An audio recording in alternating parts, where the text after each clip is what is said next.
घने जंगल के बीचों बीच, जहाँ सूरज की किरणें भी मुश्किल से जमीन तक पहुँच पाती थी, वहाँ एक बहादुर लड़का रहता था जिसका नाम आसिफ रिस्की था।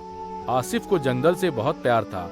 ऊंचे ऊंचे पेड़, पक्षियों की चहचहाट और ठंडी हवा उसकी जिंदगी का हिस्सा बन चुके थे। एक दिन जंगल में घूमते हुए उसकी मुलाकात एक बाघ से हुई। शुरुआत में आसिफ थोड़ा डर गया, लेकिन उसने देखा कि बाघ की आंखों में गुस्सा नहीं बल्कि अपनापन था।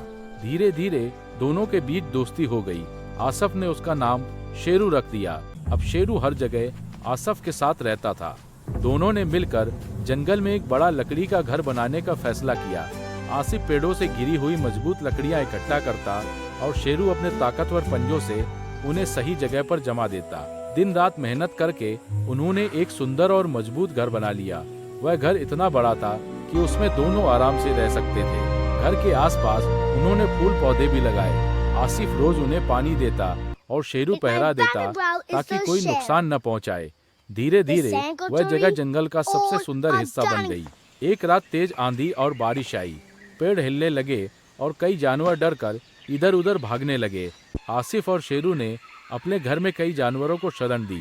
उनका लकड़ी का घर इतना मजबूत था कि आंधी भी उसे हिला नहीं सकी।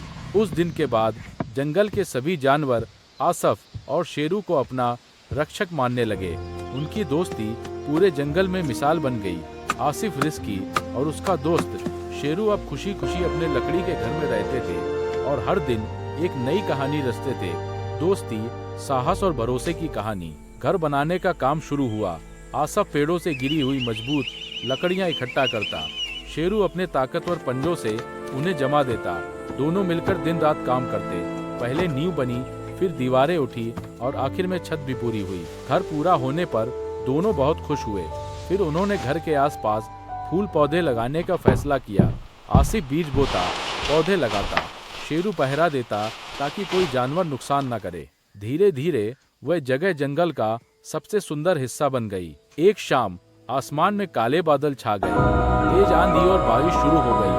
पेड़ हिलने लगे। कई जानवर डरकर इधर उधर भागने लगे। सबके सब बेघर हो गए। आसिफ और शेरू ने अपने घर का दरवाजा खोल दिया। पहले एक छोटा खरगोश अंदर आया, फिर और जानवर आए। हिरण, पक्षी, बंदर सब डरे हुए थे, लेकिन शेरू शांत बैठा रहा। उनका लकड़ी का घर बहुत मजबूत था। तेज आंधी भी उसे हिला नहीं सकी। सब जानवर उस रात उस घर में सुरक्षित रहे। सुबह होने पर आंधी थमी और जानवर एक एक करके अपने घरों को लौट गए। उस दिन के बाद जंगल के सभी जानवर आसिफ और शेरू का आदर करने लगे। वे उन्हें अपना रक्षक मानते थे।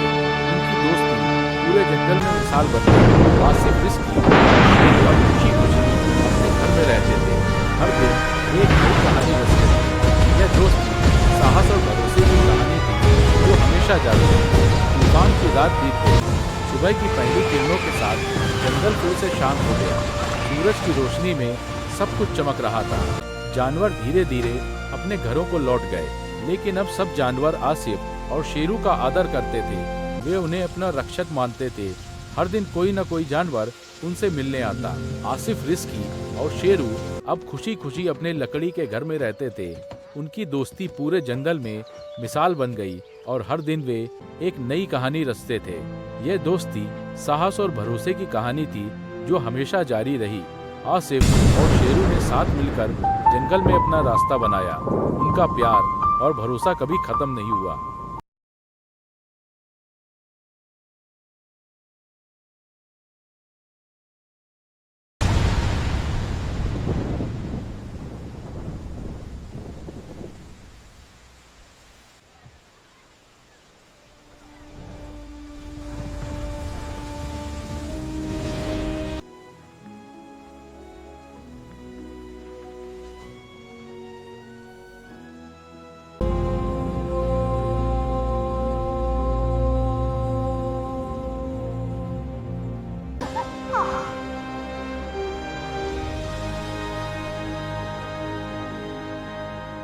미다제 가시루 에가라가루